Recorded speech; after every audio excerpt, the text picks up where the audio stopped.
terlintas untuk kau tolak salib yang menantimu. Kau telah relakan darahmu untuk menebus dosaku. Betapa ku mencintaimu dan pengorbananmu. Kasihmu sungguh terbesar, kau rela disiksa untukku, disalib bagiku. Sungguh kasihmu termegah untukku.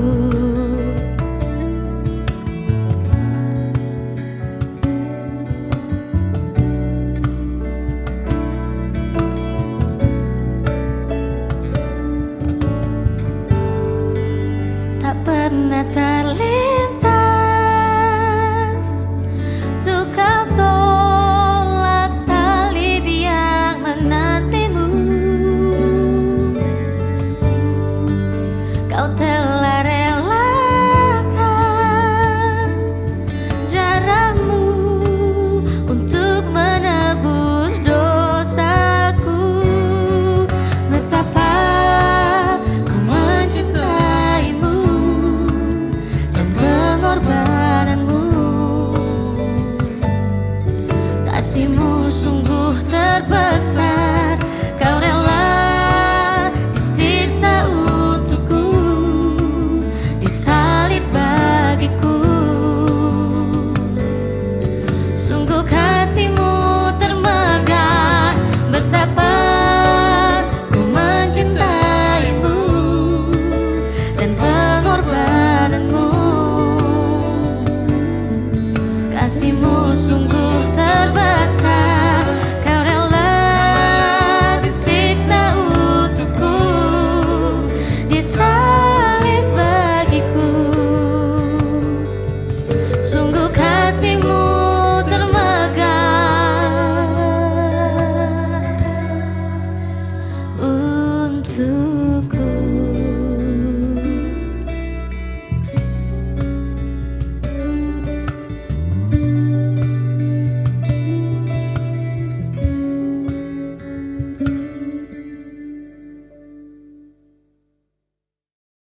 Shalom warga kerajaan Allah. Dalam program Voice of Victory hari ini, kita akan belajar mengenai proses dan progres. Proses dan progres adalah dua keadaan yang akan selalu ada dalam kehidupan kita. Siapapun akan mengalami proses dan setiap kita akan berhadapan dengan progres. Warga kerajaan, proses merupakan rangkaian suatu tindakan, rangkaian sebuah perbuatan, rangkaian sebuah usaha dan sebagainya. Tujuan dari proses adalah untuk menghasilkan sesuatu. Progres berbicara mengenai kemajuan, hasil yang dicapai, peningkatan dalam suatu kadar tertentu. Nah, kalau kita kaitkan dengan visi, maka visi ini merupakan hasil akhir dari progres.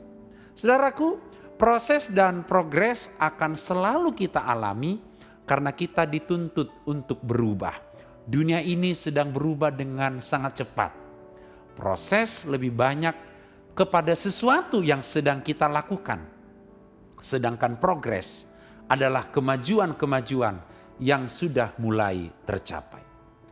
Penulis dan pendeta yang terkenal, A.W. Tozer, menerapkan prinsip itu dalam kehidupan rohani kita dalam bukunya The Root of the Righteous, akar hidup orang benar. Tozer menyebutkan bahwa kita cenderung hanya peduli dengan buah dan mengabaikan akar yang menjadi sumber buah itu. Betapa pentingnya proses, saudaraku. Kalau proses benar, maka progres akan benar dan buah akan kelihatan dengan nyata. Ada beberapa hal yang perlu kita pelajari untuk mendapatkan proses dan progres. Yang pertama adalah kalau mau lihat progres, jangan protes ketika diproses. Rome wasn't built in a day adalah sebuah pepatah Prancis kuno yang sangat terkenal. Pepatah ini juga sering dijadikan acuan ketika seseorang ingin mengatakan, sabar ya, semua butuh proses. Seperti pepatah itu yang mengatakan bahwa kota Roma saja tidak bisa dibangun hanya dalam sehari, maka proses yang dibutuhkan dalam menghasilkan sebuah perubahan pun tidak dapat terjadi seketika. Hal yang sama pun berlaku dalam kehidupan iman orang percaya. Mungkin kita sudah lama menjadi orang Kristen, tapi ingat ya, lamanya kita menjadi orang Kristen itu bukanlah tanda ukuran kedewasaan rohani kita. Yang benar adalah kita mengalami proses yang terus-menerus agar mencapai kemajuan dalam pertumbuhan rohani kita, menyerupai Kristus. Saudaraku, apakah Anda orang yang suka merencanakan sebuah kemajuan? Nah, salah satu indikatornya adalah seberapa besar kemauan Anda untuk menjadi lebih baik lagi. Tanyakan pada diri Anda, apakah Anda sudah puas dengan kehidupan yang sekarang? Masih adakah hal-hal dalam kehidupan kita yang masih perlu ditingkatkan agar bisa lebih baik lagi? Saudaraku, tidak ada kemajuan yang dapat terjadi tanpa melewati sebuah proses. Sebuah patung yang megah, yang indah tidak terbentuk begitu saja, tetapi dibentuk melalui proses yang membutuhkan waktu. Dan kalau patung itu punya perasaan, itu mungkin menyakitkan. Jika Anda ingin menjadi pribadi yang lebih baik dan mengalami kemajuan dalam kerohanian Anda harus bersedia untuk melewati proses-proses dari Tuhan.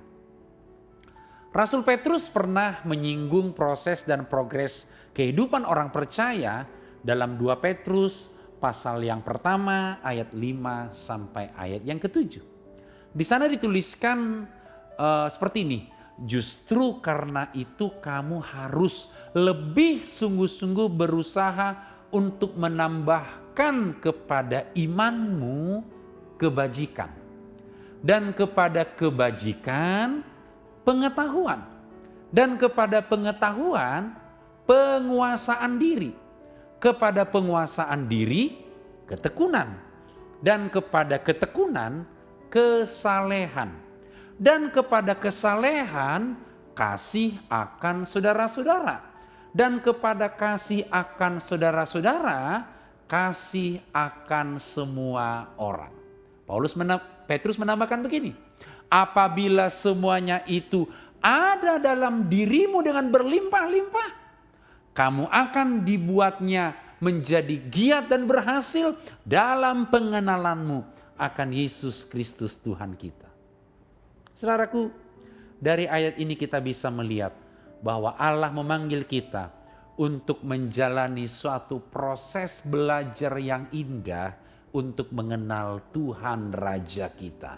Dengan jaminan bahwa proses itu akan membuat pelayanan kita, karakter kita, kehidupan kita memberi buah demi kemuliaan dan kehormatan nama Tuhan kita. Yang kedua, kalau mau lihat proses dan progres, bersiaplah untuk berubah. Mari kita belajar dari pesan Rasul Paulus kepada jemaat di Efesus. Dalam Efesus pasal 4 ayat yang ke-28, dia berkata, orang yang mencuri, janganlah ia mencuri lagi, tetapi baiklah ia bekerja keras dan melakukan pekerjaan yang baik dengan tangannya sendiri, supaya ia dapat membagikan sesuatu kepada orang yang berkekurangan. Warga kerajaan dalam ayat ini kita melihat ada proses dan progres.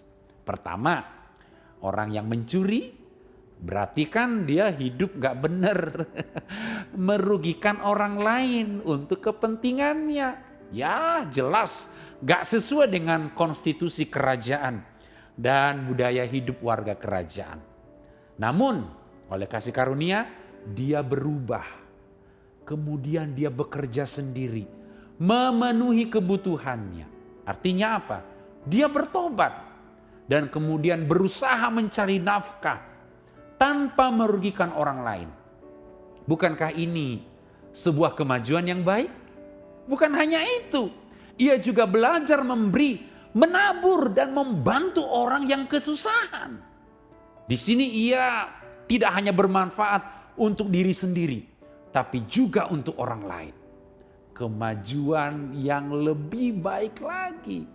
Nah saudaraku, seharusnya begitu juga hidup kita di hadapan Raja. Proses kita gak hanya berubah dari kelakuan buruk ke yang baik, tapi sampai titik di mana kita bermanfaat buat orang lain, buat lingkungan kita, buat musuh kita, buat saudara kita, buat bangsa kita, buat negara kita, seperti dikehendaki Tuhan. Dengan kata lain, satu kata, berbuah. Yang ketiga saudaraku, kalau mau lihat proses dan progres, berhenti membuat alasan di hadapan Tuhan. Berhenti membuat alasan. Karena musuh dari progres adalah kita banyak membuat alasan. Kemajuan atau progres tidak pernah sejalan dengan alasan. Kalau kita senang dengan alasan, jalan di tempat bonsai rohani kita. Tunduk dan taat kepada perintah dan hukum sang raja membuat kita mengalami akselerasi, percepatan, keserupaan, dan segambar dengan dia. Saudaraku, hati-hati, jangan sampai stuck, mengalami posisi terjebak, tidak memiliki progres. Kenapa bisa stuck? Ingat, musuh kita, iblis, selalu mengintimidasi kita dengan penyesalan yang dia hadirkan dari masa lalu ke masa sekarang. Dia mencoba melemahkan Anda ketika sedang menjalani proses. Ingat, kita sudah dibebaskan oleh karya salib Kristus. Anda dan saya sudah merdeka. Kita tidak boleh dalam posisi terjebak. Satu hal yang perlu kita pertahankan adalah integritas. Jangan sampai kehilangan integritas, saudaraku. Integritas adalah apa yang Anda rasakan sama dengan apa yang Anda pikirkan, katakan, dan lakukan. Salomo dalam Amsal 11 ayat 3 berkata, orang yang jujur, orang yang berintegritas, dipimpin oleh ketulusannya, tetapi pengkhianat dirusak oleh kecurangannya. Pemazmur mengatakan, Mazmur 25 ayat 21, ketulusan dan kejujuran kiranya mengawal aku, sebab aku menanti-nantikan engkau. Saudaraku, orang yang berintegritas tidak perlu mengoleksi topeng. Tidak perlu punya wajah yang banyak, yang dia mau tampilkan ke banyak orang. Cukup wajah Kristus dan karakter Kristus. Orang yang berintegritas setuju dengan kehendak Tuhan, setuju dengan karakter Tuhan. Dia suka dengan kekudusan Tuhan. Saudaraku, warga kerajaan Allah, saya percaya renungan hari ini akan menguatkan, membuka paradigma kita bahwa proses dan progres harus kelihatan dalam kehidupan rohani kita, menjadi bagian dari kehidupan kita. Selamat menikmati proses, menikmati progres. Keserupaan dengan Kristus adalah tujuan dan akhir dari perjalanan kehidupan kita. Tuhan Yesus memberkati kita semua. Shalom, shalom, Shalom. Amin.